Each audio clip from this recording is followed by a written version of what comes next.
Oke, jadi jangan pakai handphone, ya. Oke, kita bahas dengan letak tanah. Oke, letak tanah itu ya ada di puncak bukit, ada di dataran, ada yang di lembah, ya. Sifat tanah ada tanah liat, tanah padat, tanah pasir. Dan yang ketiga, kecocokan lokasi lahan dengan unsur pahiran atau bazi. Tadi yang kita bahas mengenai unsur adalah itu bazi atau pace. Pa itu 8, ce itu adalah pilar, ya. Jadi ada pilar 8 pilar kita bilangnya, ya. Dan ini adalah dengan unsur kelahiran, ya. Jadi letak tanah kita bagi 3 seperti ini. Oke, lalu bentuk penampang juga penting, ya. Segitiga, trapesium, dan panjang lebar. Bentuk bangunan, ya, struktur atau mood, ya. Lalu tata ruang. Nah, tata ruang ini yang sangat-sangat ribet untuk mengaturnya, ya. Lalu penentuan arah tidur atau kerja waktu pasangan juga sangat dihitung juga, ya.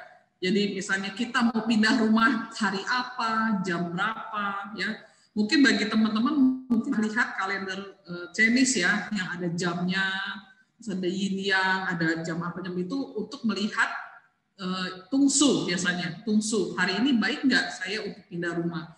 Hari ini baik nggak untuk kita transaksi? Mungkin teman-teman juga ada ketemu klien yang kolot, saya nggak mau transaksinya jam segini, saya maunya hari ini jam segini, gitu ya. Dan itu ada di waktu pelaksanaan, ya. Oke, kenapa? Karena waktu ini berdasarkan algoritma penghuni untuk mengantisipasi sisi emosi, fisik, dan mentalitas, yaitu percaya tidak percaya, ya. Misalnya ketika ini satu aja yang Anda ingat, ya, yang harus Anda perhatikan, jangan pernah membawa klien untuk melihat properti apapun pada saat maghrib. Sore, menjelang maghrib itu haram hukumnya untuk melihat properti. Kenapa? Karena pada saat dari siang ke malam, itu seperti bumi bergerak. Ya, nah, kayak kita mengunci pintu. Pada saat pergerakan bumi ke malam, itu berapa lama sih? Lamanya adalah selama bunyi azan maghrib. Ya. Jadi alam semesta ini hebat luar biasa, ya. Jadi kenapa ada berbagai agama itu sebenarnya saling keterikatan, ya, saling keterikatan, saling berhubungan. Jadi bumi itu mengunci pada saat maghrib, azan maghrib itu lamanya. Jadi kalau Anda perhatikan, ya, kalau Anda punya, teman-teman punya hewan piaraan seperti anjing, burung, ikan yang tinggal di rumah, perhatikan. Mereka jam segitu pasti ada rasa takut, ada rasa cemas, sehingga mereka suka ngumpet tuh di kolong-kolong tuh, di kolong bangku, di kolong meja makan, atau di kolong ranjang. Ya, mereka takut. Kenapa? Mereka merasakan bumi itu bergerak. Dan Anda perhatikan emosi kita, emosi Anda pada saat maghrib, ya, galau, sedih, kecewa, dan perasaan nggak enak, ya. Jadi saya sarankan, kalau Anda sensitif terhadap perasaan itu, energi itu, jangan mengendarai kendaraan. Misalnya Anda mau pulang kantor nih, tunggu maghrib selesai deh, tunggu azan maghrib selesai, baru Anda jalan. Jangan pas maghrib Anda jalan. Kenapa? Situasinya tidak bagus di jalanan. Jadi kalau ada orang dulu, ya, kakek nenek, mama kita bilang, maghrib masuk, ya. Pak Mali, ya, itu mereka tidak bisa menjelaskan artinya apa Pak Mali. Pak Mali suaminya Bu Mali, ya, tidak bisa menjelaskan, ya, kenapa artinya. Setelah saya belajar, ya, saya belajar Feng Shui ini selain di Singapura, di Malaysia, dan di Indonesia sendiri, ya. Jadi ada lima guru saya, ya, dan dua sudah meninggal, ya, udah ya. yang lain masih hidup ya. Jadi saya belajar dari sana banyak sekali yang saya pelajari, ternyata wah energi yang maghrib itu tidak bagus ya. Ada kejadian di daerah Sunter, ada ibu-ibu umur 76 tahun menjadi marketing, luar biasa ya, 76 masih menjadi marketing dan top marketing lagi. Dia mengantar tamu pas maghrib ya ke rumah yang baru dibangun grass. Dia ingat apa kata saya, ingat kalau maghrib itu nggak boleh lihat rumah. Tapi dia udah mau buru-buru pulang, vendornya bilang, yuk naik ke atas lihat. Padahal bayarnya sudah tidak tertarik dengan rumah itu. Tapi karena vendornya itu memaksa untuk melihat, ya akhirnya apa? Ya sudahlah, dia yang naik, bayarnya tuh di bawah. Ini naik si marketing yang sama vendor ke atas, ya mau vendornya naik ke atas. Naik ke atas, marketingnya ini melihat tangganya itu ada handle, ya jadi dia naik tidak pegang handle. Ketika sampai puncak, mungkin kan sudah berasa capek ya, namanya oma-oma udah 76 tahun naik ke atas, berasa capek, dia mau pegangan tangga. Ketika dia mau pegangan, ternyata tidak ada handle. Apa yang terjadi? Jatuh ke bawah, patah, ya. Dan ketika untung masih hidup dan untung sehat, cuma patah-patah lecet-lecet aja, ya. Karena dia juga guru cikung, ya. Jadi dia juga guru senam cikung. Jadi ada energi yang dia meringankan tubuh pada saat jatuh. Dan dia bilang sama saya, ya saya ingat kata Bu Trisna kalau maghrib itu tidak boleh survei lokasi rumah, tapi saya melanggar. Ya banyak hal-hal kejadian seperti itu. Jadi kita ingat kalau kita berhubungan dengan rumah kosong, kadang-kadang ya, Anda mau masuk rumah kosong, ya itu Anda harus ketok 3 kali dulu. 1, 2, 3. Dalam hati ucapkan. Kalau yang Muslim, Anda bisa mengucapkan salam dulu, ya, karena di situ ada penghuninya, ada energinya. Kita harus permisi dulu, ya. Jangan sampai nanti kita pulang dan ngikut. Wah, sorry nih kalau ada yang ketakutan ya, waduh si Bu Trisna nggak takut-takutin gitu ya. Tapi setelah saya belajar fungsi, saya tahu gitu ya kenapa harus seperti itu, karena setiap ruangan ada energi yang kita tidak bisa tahu, kita harus permisi dulu sama-sama. Kita ketok 3 kali, 1, 2, 3, baru kita buka kunci. Kita permisi, yang Muslim silakan ucapkan salam. Ya, agama lain bisa ucapkan permisi, saya numpang masuk. Mereka mengerti apapun bahasa kita. Ya, jadi setelah selesai kita survei rumah, bla bla bla, kita ucapkan terima kasih. Ya, kita berterima kasihlah sama energi yang ada di sana. Ya, kita pulang, jangan sampai dia ikut di belakang kita. Kalau ikut gimana? Ya udah panggil Ghostbuster lah ya. Oke, kita lihat rumah di atas jalan ya. By the way, saya pernah tinggal di Surabaya ya. Dulu saya pernah bergabung di Pakuwon ya, kurang lebih 2 tahun ya saya di sana. Dan saya agak-agak mengerti daerah-daerah Surabaya ya.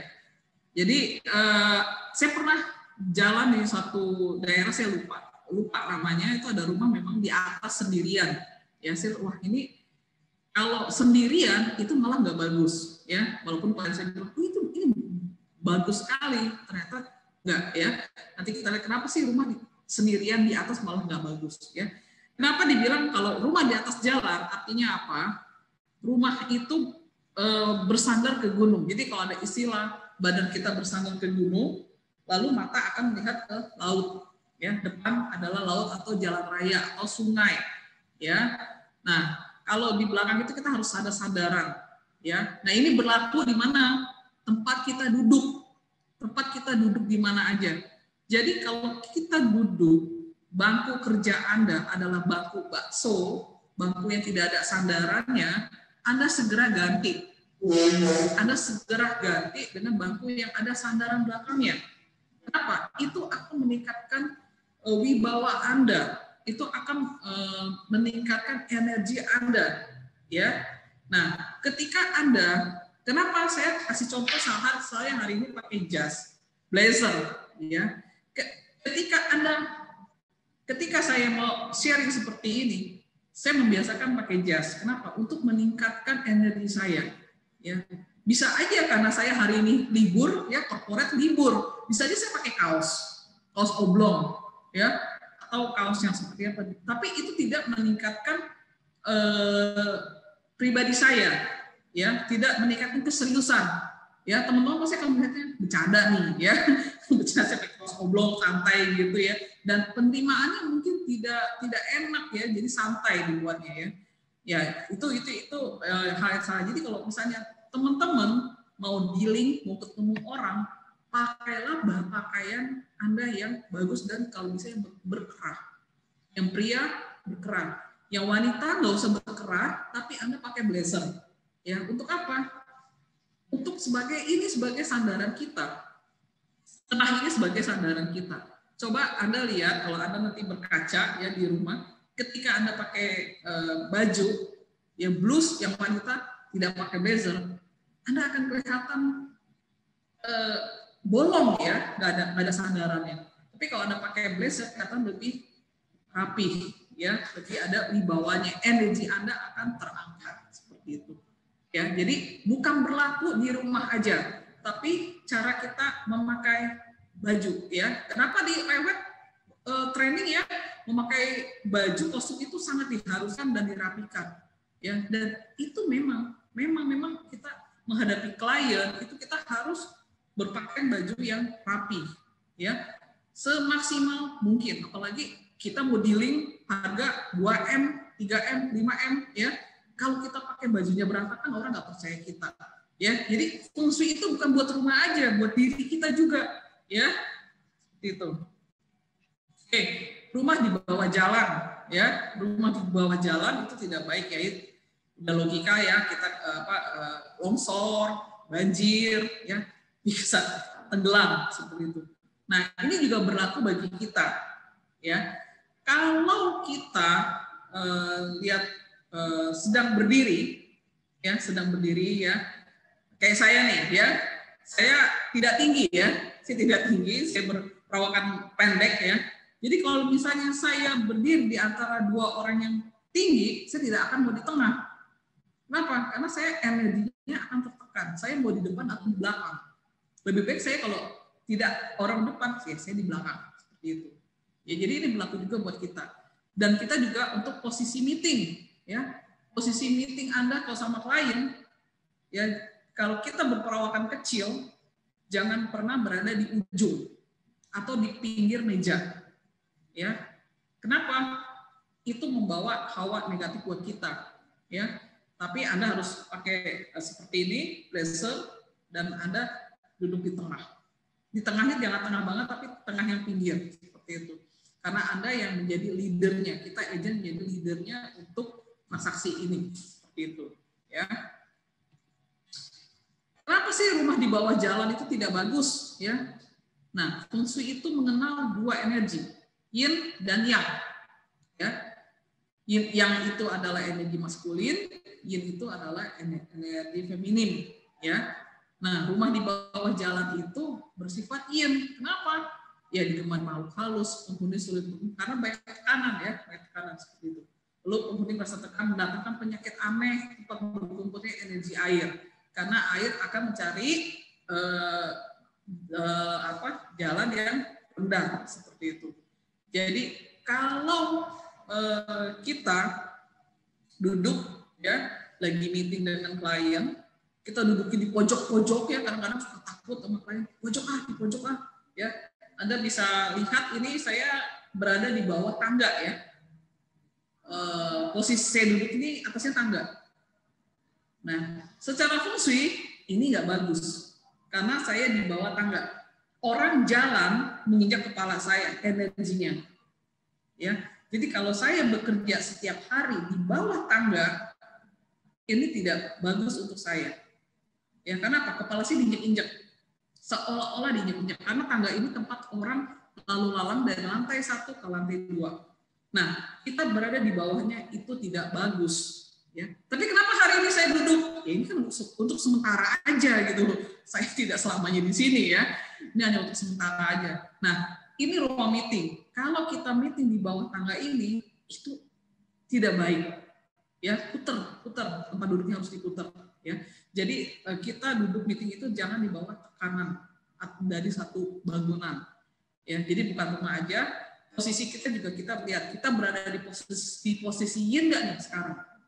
Ya, kalau di bawah posisi yin kita buru-buru pindah. Ya, seperti itu. Oke, rumah lereng bukit. Ya, nah ini lereng bukit juga bagus ya. Jadi sama seperti tadi ada tingkatan-tingkatannya seperti itu. Kenapa? Letaknya tidak di bawah jalan, ya. Bagian belakang ada sandaran bukit dan bukan jurang, sama belakangnya ada sandaran ya. Sisi kiri lebih tinggi dari bagian kanan. Kenapa sih kiri lebih tinggi dari bagian kanan itu? Bagus ya, nanti di akhir saya jelaskan. Bagian depan memiliki pandangan dan bukan di dinding bukit. Jadi kalau misalnya Anda punya tempat tinggal, apartemen ya, apartemen sekarang kalau view-nya blocking itu nggak baik, ya. Waktu beli mungkin view-nya ke city, view-nya ke garden, view-nya ke pool, ya. Tapi tiba-tiba seujung ada bangunan lain lagi yang membangun apartemen, jadi view-nya blocking. Nah, view yang blocking itu nggak bagus. Kenapa? Anda seperti tinggal berada di lembah atau di dalam kuburan atau di dalam goa. Itu hawanya yin, ya. Jadi hati-hati kalau Anda tinggal di apartemen sekarang, ya. Saya tinggal di apartemen, view-nya blocking, tembok, buruan Anda pindah. Karena energinya itu dingin, ya. Jadi bukan hanya di dalam bukan hanya ruangannya di bawah tanah, tapi apartemen mau lantai 20, mau lantai 30, view-nya blocking, itu tetap energinya yin. Ya, hati-hati karena apa? Tidak ada sinar matahari masuk. Ya, tidak ada sinar, buru-buru Anda jual murah lah ya, atau Anda jadikan gudang ya, seperti itu. Itu bisa mendatangkan penyakit. Atau rumah Anda juga ya, rumah, kamar. Nah, ini juga kamar Anda tidak kena matahari, itu juga energinya yin. Terus gimana dong Bu kalau udah begitu? Ya mau nggak mau. Satu, apartemen yang blocking, view-nya blocking, bisa dikias dengan menyalakan lampu 24 jam. Ya, karena lampu itu sebagai pura-puranya matahari. Ya, atau juga pakai kristal. Ya, Anda taruh kristal, tapi ya kristalnya lumayan yang besar ya, untuk supaya suasana rumah jadi hangat, bisa dikias. Nah, feng shui yang saya anut ini, yang saya belajar ini bisa dikias, artinya tidak harus bongkar bangunan, tidak harus merubah ya, tapi lampu dinyalakan 24 jam. Boros listrik dong, mau nggak mau ya. Atau Anda mau beli kristal ya, Anda beli kristalnya mungkin sebesar ini ya, lebih besar lagi ya. Batu kristal Anda taruh di tengah atau di mana penempatannya untuk memancarkan energi panas pengganti matahari. Ya, atau Anda sendiri memakai kristal ya. Saya contohnya saya hari ini saya memakai kristal ya di tangan saya. Ini untuk menyeimbangkan energi saya ya. Saya banyak di rumah saya banyak kristal-kristal lagi, salah satunya saya pakai ya untuk menyeimbangkan unsur ya, menyeimbangkan unsur saya. Jadi selain ini juga kita bisa menyeimbangkan kita punya unsur ya dengan kristal ya, seperti itu. Oke. Dan ini di lereng bukit adalah salah satu tata tanah yang bagus. Nah, ini yang saya tadi bilang, rumah di puncak bukit ya. Nah, ini berbeda dengan yang tadi. Kalau yang tadi itu ada sandaran, ya. Jadi kalau ini tuh tidak ada sandarannya. Jadi yang tadi saya bilang, kalau untuk kehidupan kita sehari-hari, kita duduk di bangku bakso, ya, bangku yang kotak yang tidak ada, yang bulat, tidak ada sandarannya. Itu logikanya bisa nggak Anda jatuh ke belakang atau ke samping atau ke depan, nyusuk gitu ya, istilahnya seperti itu. Ini yang dimaksud tidak bagus. Jadi feng shui itu bukan hanya dilihat dari kondisi bangunan, tapi posisi kita duduk, posisi kita berdiri, ya itu sama aja kita beruntung atau tidak. Kenapa sih rumah ini di tengah bukit ini ya tidak baik ya? Ya karena akan ada beberapa lapang penjuru yang angin yang akan menghajar mereka ya. Baik angin jahat dan angin terlalu kencang masuk dari lapang penjuru, dan karir bermasalah, sakit, penyakit yang aneh-aneh ya. Tidak ada perlindungan atau sandaran sehingga tidak memiliki partner yang kuat dari sisi bisnis atau keharmonisan hidup. Nah, orang yang tinggal di sini akan was-was. Hidupnya akan was-was, penuh kecemasan, jantungan lama-lama ya. Bisa seperti itu. Jadi harus ada sandarannya. Mengundang banyak bahaya dan bencana seperti petir, angin, badai, longsor. Qi sebagai energi vital bagi kehidupan mudah tersapu angin kencang. Akibatnya kehidupan juga berantakan. Ini bisa berpengaruh buruk pada keturunan dan kehidupan perkawinan. Ya, jadi masalahnya banyak sekali ya. Karena apa? Berada di atas sendirian, tidak ada sandaran, ya seperti itu. Rumah di bawah lembah sama nih ya. Di bawah lembah nggak bagus. Kenapa? Bila hujan mudah banjir dan kena longsor. Kalau ada gempa tanah yang longsor, ngubur bangunan, ada energi buruk atau saki ya, sifatnya menekan dan merusak, menyebabkan penghuninya mudah depresi mental dan frustasi ya. Tempatnya tidak bagus. Jadi kalau lembah di sini berarti bukan hanya rumah di lembah, tapi apa? Misalnya ada bangunan, rumah, properti, kanan kiri nih, ya, yang kanan lantai 2 lantai, ya, yang kiri 2 lantai, yang kanan 2 lantai, yang tengah 1 lantai, itu tidak ada orang yang mau. Kenapa? Karena itu dia tergencet, ya. Terus rumah itu nggak bisa dijual dong, bahaya dong, harus dibangun. Tapi yang punya rumah nggak ada uang nih untuk ngebangun 1 lantai. Gimana caranya supaya dia terhindar dari feng shui jelek, dari yin, ya? Pakai antena, ya, pasang besi antena panjang sepanjang bangunan tetangga kiri kanan, ya, dipasang antena, lalu atasnya dikasih tanda panas seperti ini, runcing ke atas, atau pasang antena tinggi aja. Ya, di tengah-tengah. Itu fungsinya untuk apa? Untuk menghalau energi yang akan menekan ke bangunan itu akan mental, ya, akan berpijar, akan hancur, ya seperti itu. Kalau dia punya ada uang, silakan dibangun, ya. Tapi kalau tidak ada uang, itu cara kiasnya, antenanya ke atas, ya, setinggi siapa? Setinggi rumah yang kiri kanannya itu. Ya, jadi nggak harus bongkar bangunan, atau silakan mau bongkar bangunan kalau Anda punya uang, ya. Kalau nggak ada punya uang, ya udah pasang itu aja, itu sebagai kias, ya. Oke, kita lihat lagi bentuk tanah segitiga, ya. Bentuk tanah segitiga ini tidak baik, tapi ada caranya bagaimana supaya bangunan ini bisa dibangun, ya. Oke, nanti saya akan tunjukkan dengan orat-oret. Oke, segitiga ini nggak bagus. Kenapa? Mendatangkan bencana atau kebakaran, pemilik sering sakit, hambatan karir, ketidakharmonisan keluarga. Ya. Lalu bentuk peraturan tidak beraturan, trapesium, ya. Ini bentuk yang tidak baik, bentuk yang tidak baik juga karena banyak sudut-sudut.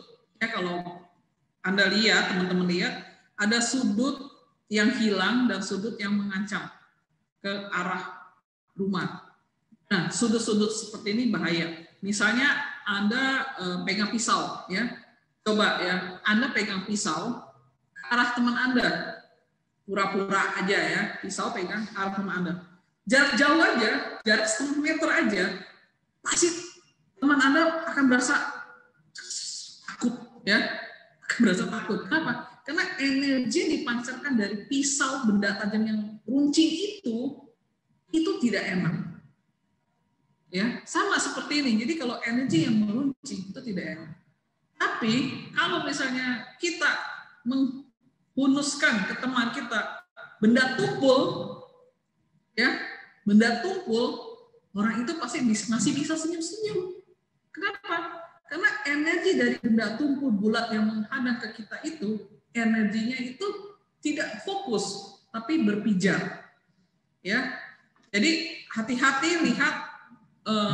Makanya saya bilang kalau kita meeting tidak ada tempat duduk yang cukup di meja kita, jangan duduk di ujung meja karena ujung meja itu bentuknya runcing. Ya, Anda ngomong apa aja juga akan kalah hawa istilahnya ya, karena itu akan masuk tepat ke ulu hati kita. Ya, itu yang tidak baik, itu yang tidak baik. Ya,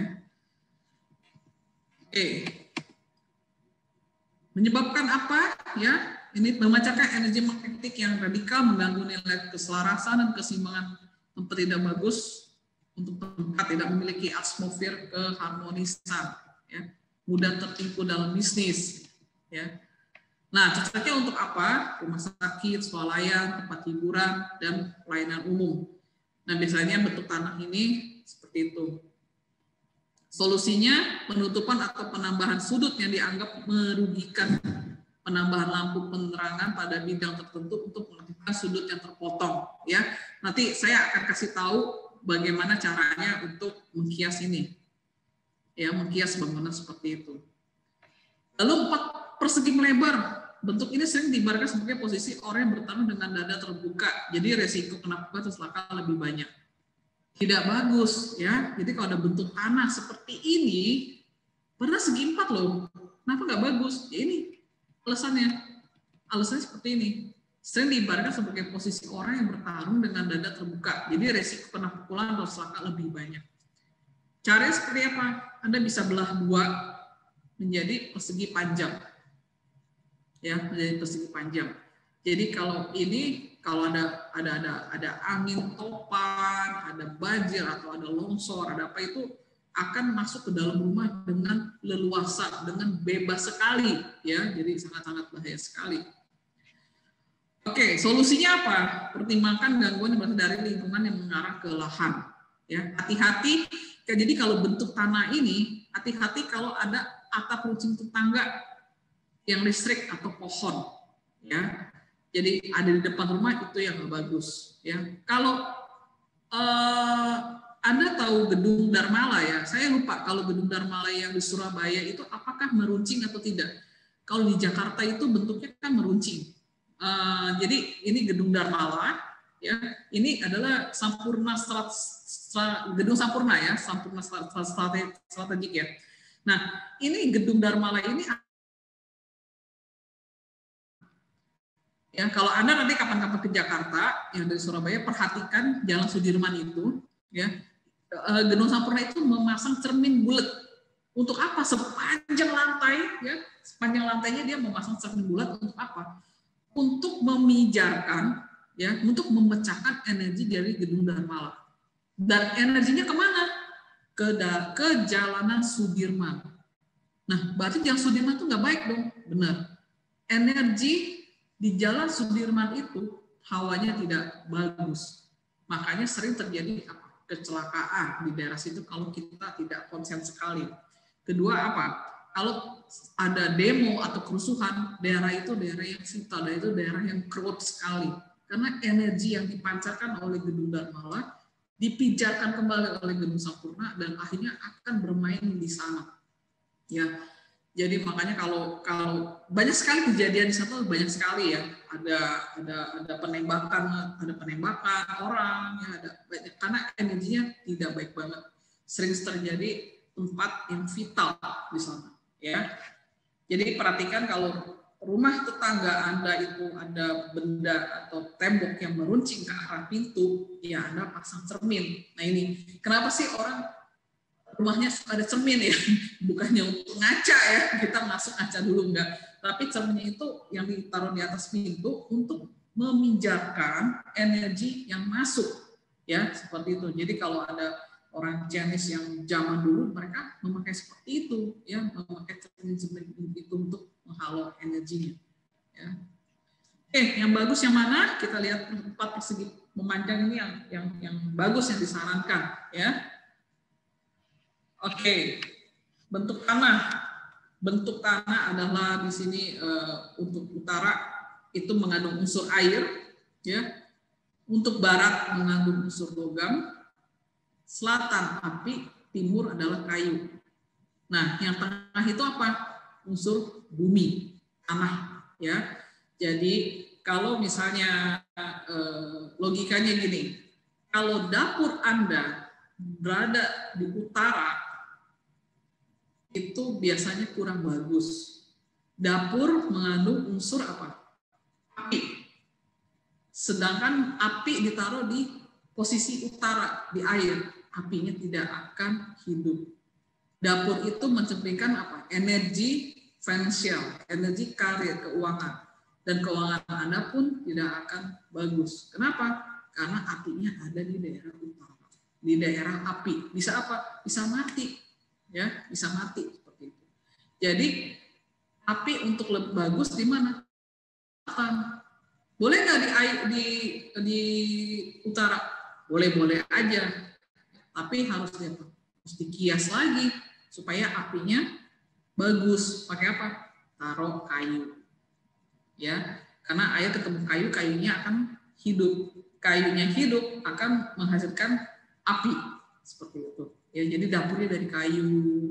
Ya, lalu ada ornamen kayu seperti itu. Ya. Oke, kita lihat di sini tadi kenapa arah rumah kita yang sebelah kiri harus lebih tinggi nih terasnya, ya. Terasnya harus lebih tinggi karena naga, ya. Jadi sebelah kiri kita naga, sebelah kanan kita adalah macan.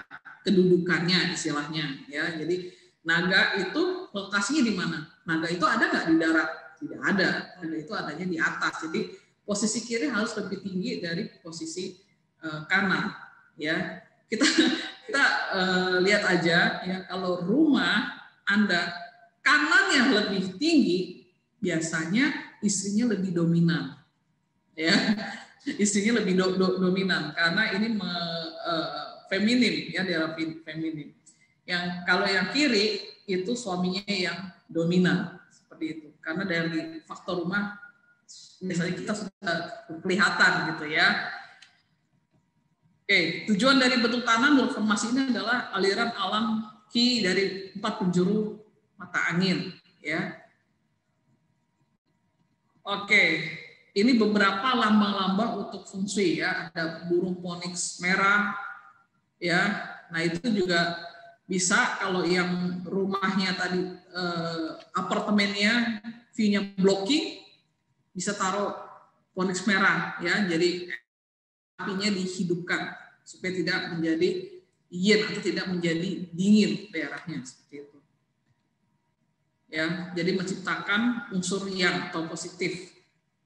Ya, kura-kura hitam, ya, kura-kura hitam itu sifat magnetik dihasilkan kekuatan gelap yang tidak ada elemen air, ya, dingin, musim dingin. Jadi kalau kura-kura itu adalah lambang jalannya aja udah lambat, ya. Jadi slow dan dia warnanya yang kura-kura hitam, ya, warnanya air, dan hitam itu adalah dingin, ya, air, musim dingin. Seperti itu. Unsurnya adalah yin, ya, karena kura-kura itu jalan juga lambat, bisa kelihatan. Jadi kalau sesuatu yang lambat, yang pelan, yang slow itu adalah yin, ya. Dan arahnya adalah arah utara. Oke, naga hijau silakan di sisi kiri, ya, maskulin. Musim semi unsurnya yang kekuatan warna hijau, arahnya timur. Yang saya bilang kalau posisi rumah tanahnya kiri lebih tinggi, berarti suami yang lebih dominan atau pria yang lebih dominan karena ini adalah unsur maskulin. Ya. Sebelah kiri posisi dalam lahan, ya. Nah, Apartemen nggak view-nya dari mana? Dari pintu depan atau dari dalam? Dari dalam lihatnya ya. Jadi dari pintu ya. Jadi dari pintu bukan dari view, berbeda. Jadi dari kita di dalam lihat keluar itu arahnya kemana?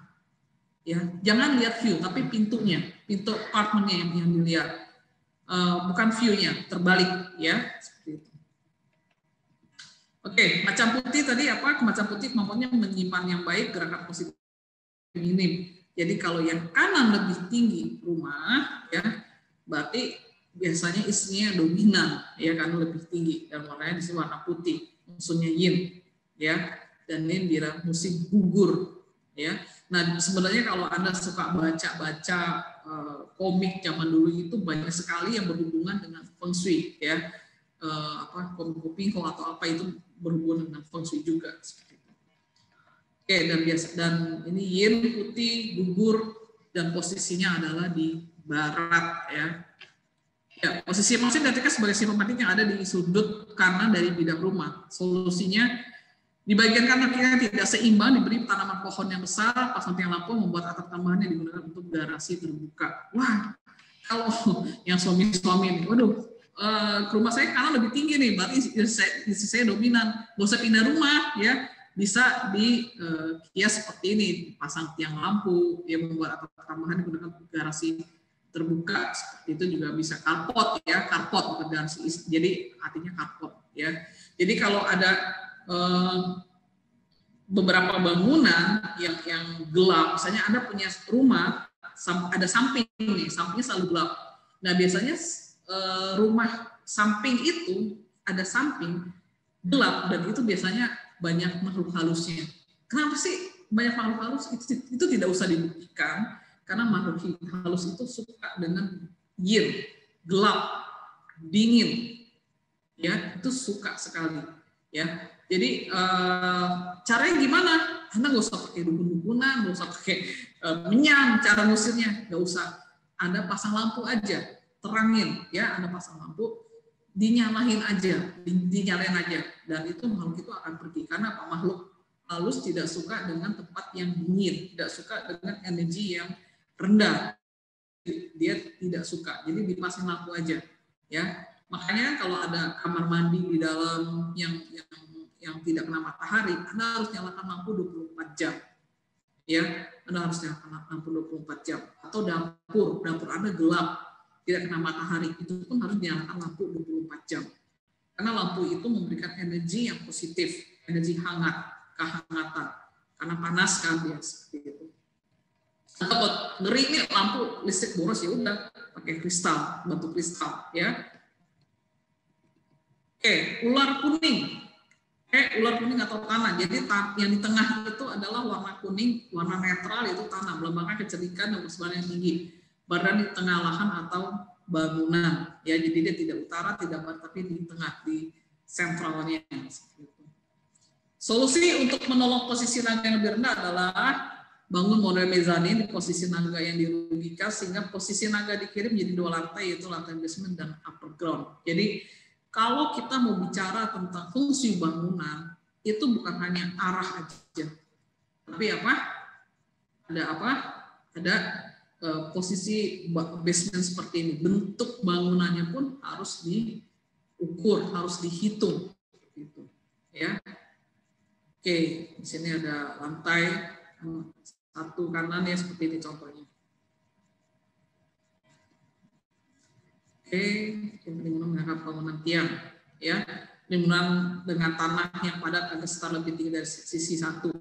Menambah tiang lampu yang selalu dinyalakan di sebelah kiri, menghilangkan bangunan tiang lebih tinggi di sisi kanan atau macam, ya. Ini bisa ada foto aja materinya, ya.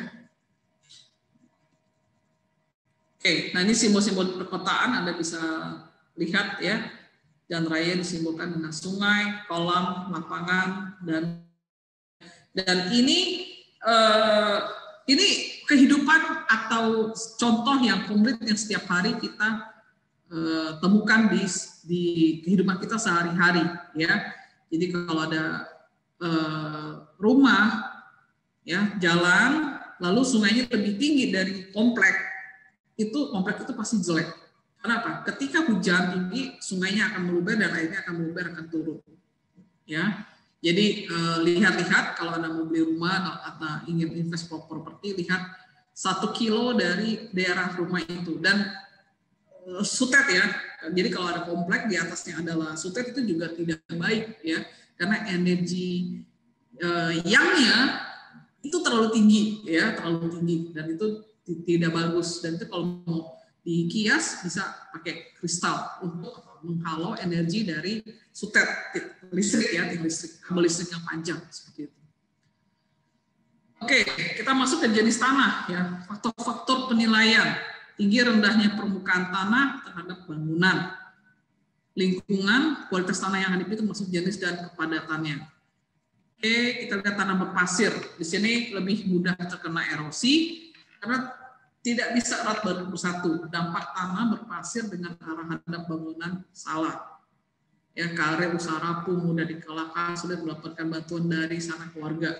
Ya, tanah berpasir adalah tanah rawa.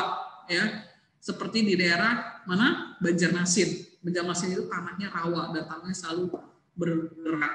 Ya, memang secara feng shui daerah Banjarmasin itu kurang bagus karena tanah secara satu itu tanahnya kurang bagus. Tapi bisa dikias. Gimana caranya? Ya, gimana caranya? Ya, setiap rumah di sana biasanya kalau mereka percaya akan ada kiasnya.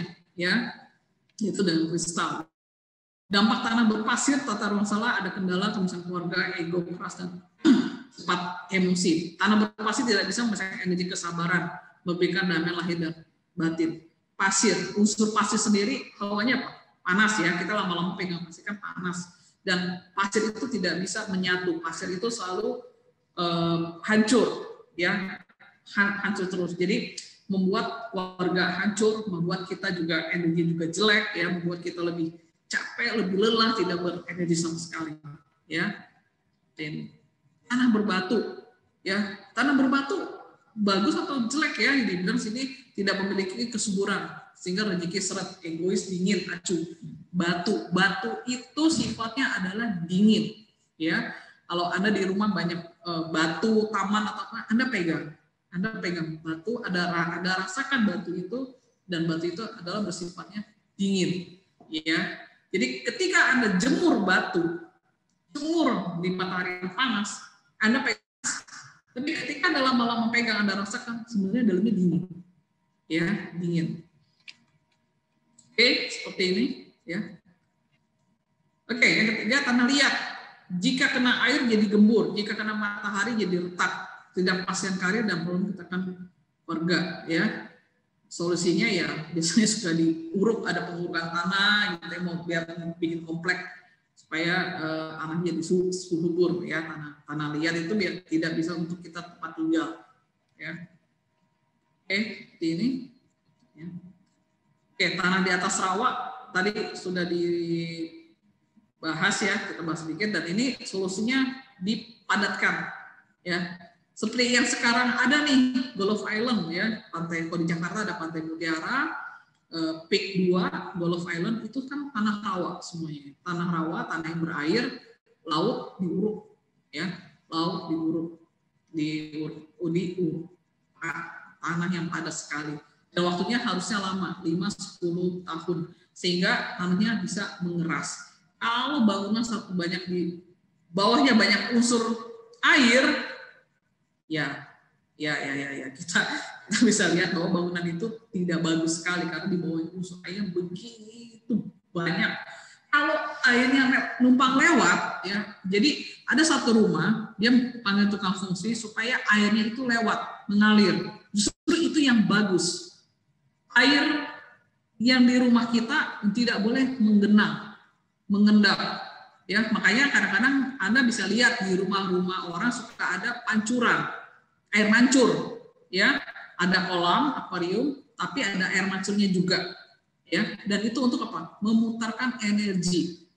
Ya, akuarium harus ada apa? Air yang berputar, jangan air yang menggenang, karena air yang menggenang itu akan menciptakan energi buruk. Jadi airnya harus berputar. Kenapa? Oksigen masuk dan kita juga yang tinggal di rumah juga ada oksigennya. Ya, oksigen mengalir di daerah rumah kita. Jadi kalau ada satu rumah tinggal kita ada akuarium atau ada kolam ikan di luarnya, Anda jangan lama-lama ya, karena harus dikasih oksigen air yang berputar itu. Ya, karena itu akan membuat energi yin yang bertambah tinggi di rumah Anda. Dan kalau rumah yang ada kolam renangnya di tengah ruangan itu juga nggak bagus. Ya,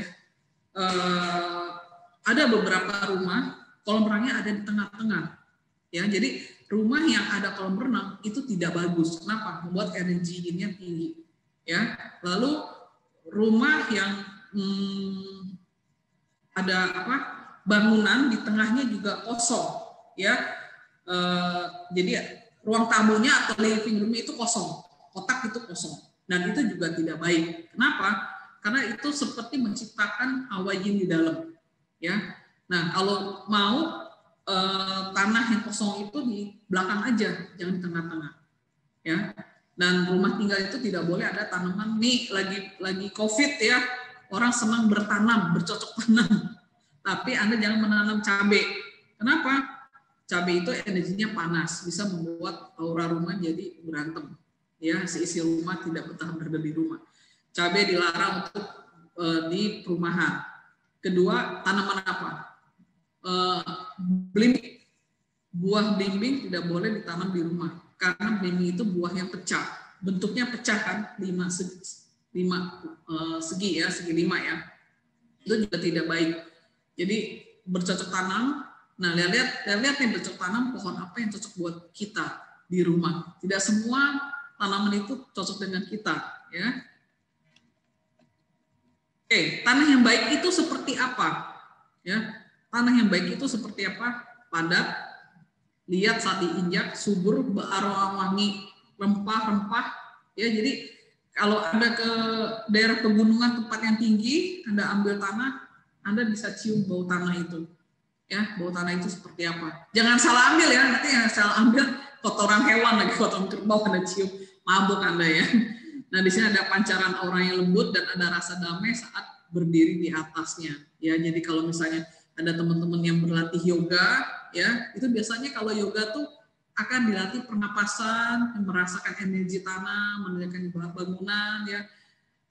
Tarik napas, buang, tarik napas, buang, dan itu Anda akan merasakan aura lembut tanah. Ini ada kejadian yang lucu ya. Kenapa saya juga belajar Feng Shui ya? Ini lucunya waktu saya survei tanah di daerah Katamaran Peak. Ya, saya survei di daerah tanah Katamaran Peak. Ya, klien saya bawa tukang Feng Shui. Ya, tukang fungsi bilang, tapi kalau saya bilang itu bukan tukang fungsi, itu tukang ramal ya. Kenapa? Karena lucu banget, dia cek tanahnya dengan apa? Dengan merokok dan kopi hitam. Dikeliling-keliling tanahnya. Dia keliling-keliling sambil merokok ya. Lalu dia bilang, tanah ini tidak baik. Wih, kok hebat banget bisa tahu tanah ini tidak baik. Taunya dari mana? Cuman ngerokok dan minum kopi hitam bisa bilang tanah ini jelek. Ya, kalau dari mana? Saya masih tidak percaya itu ya. Saya coba, saya bilang, ternyata dengan merokok dan minum kopi hitam bisa merasakan energi tanah bagus atau jelek. Saya coba dong. Saya coba yang ada saya batuk-batuk rokok ya. Saya tidak bisa merokok ternyata batuk-batuk. Ya sudah ya. Nah itu yang membuat saya selalu cari tahu kenapa sih orang bisa tahu tanah ini baik atau jelek itu dari mana ya. Ternyata ya sekarang saya sudah belajar, saya sudah tahu caranya seperti itu ya. Jadi balik lagi tadi ke arah ya, kenapa orang harus hadap selatan, hadap barat ya. Jadi jangan takut, ada 4 arah terbaik di diri kita, ada 4 arah terburuk. Jadi kalau tidak hadap selatan bisa hadap timur. Ya, selatan timur nggak ada, bisa hadap tenggara seperti itu. Jadi banyak solusinya, tidak hanya berpaku pada arah sen selatan, saya hadap barat. Saya ada cerita waktu saya di Pakuwon, ya saya jualan rumah di Pakuwon Barat waktu itu, ada satu klien saya yang pecinta feng shui juga, ya. Lalu dia ngobrol dengan marketing saya, dia mau beli rumah ini, rumah yang A tadinya dia pilih, tapi fungsinya kurang baik, ya. Lalu diketemuin lah oleh saya bicara dengan dia, oke, saya bilang, kok mau menurut kok fungsinya mau yang seperti apa? Terus dia kasih tahu syaratnya ini. Oke, saya pilihkan unit ini. Dia bilang, wah, ini mahal sekali. Saya nggak mau, dia bilang. Budget dia awalnya berapa? Cuma 2-3 M. 3 M itu udah paling mentok. Ya. Lalu saya beneran ada program fungsinya, saya bantu hitung, dan dia bawa buku Lilianto. Ya, ternyata dia penggemar fungsi berat. Bawa buku Lilianto yang sangat tebal, dan kita discuss, dan akhirnya apa? Dia mau beli rumah yang saya tunjuk itu bagus untuk Anda. Kenapa? Fungsinya bagus, ininya bagus. Makanya saya bilang bagus. Dan orangnya sangat detail, ya. Dia baca, dia cari buku, dan dia akhirnya, oke, Krisna, saya ambil. Anda tahu tadinya budget dia 2-3 M, 3 M itu maksimal. Akhirnya dia beli 2 kali lipat, 5 M yang dia beli, ya. Dan sampai sekarang dia masih tinggal di sana, ya. Dan kita masih keep in touch dengan klien saya itu, ya. Jadi dia bilang, wah, ini memang fungsinya cocok buat saya. Jadi sudah dibuktikan. Jadi ketika saya belajar ini, saya bisa berargumen atau memberikan penjelasan kepada klien saya, kenapa Anda mau ini? Alasannya apa? Ayo kita hitung sama-sama. Saya bawa komputer saya hitung. Kita diskusi sama dia. Jadi itulah yang saya dapat, ya, dari pengalaman saya belajar fungsi, ya, dan saya menyukai bidang ini karena hal yang menarik menurut saya, ya. Oke, selain itu juga konsep duduk juga pengaruh juga, ya. Jadi fungsi dari bangunan, dari tanah, ya, ini berhubungan dengan tempat duduk Anda kerja, ya. Cara menentukan dudukan yang benar, ada meja kerja, tempat tidur atau makan, kompor, rumah, ya. Kita lihat di sini terbaik jiwa barat, ya. Duduk di barat laut menghadap ke tenggara, duduk di barat menghadap ke timur, duduk di timur laut menghadap ke barat daya, duduk. Nah, ini saya kasih contohnya seperti ini. Saya lagi duduk nih, ya. Saya lagi duduk. Misalnya di belakang saya adalah barat, ya. Depan saya adalah timur, ya. Berarti apa? Saya baratnya oke. Saya misalnya orang harus ke barat. Saya baratnya dapat nih sandaran saya di barat. Tapi hadap saya nggak bagus, saya hadap timur. Ya sudah, kita pilih salah satu aja. Jangan sampai dua-duanya kedudukan dan hadap muka saya ini hadap yang jelek. Jadi kita pilih salah satu aja. Begitupun dengan kita tidur, ya.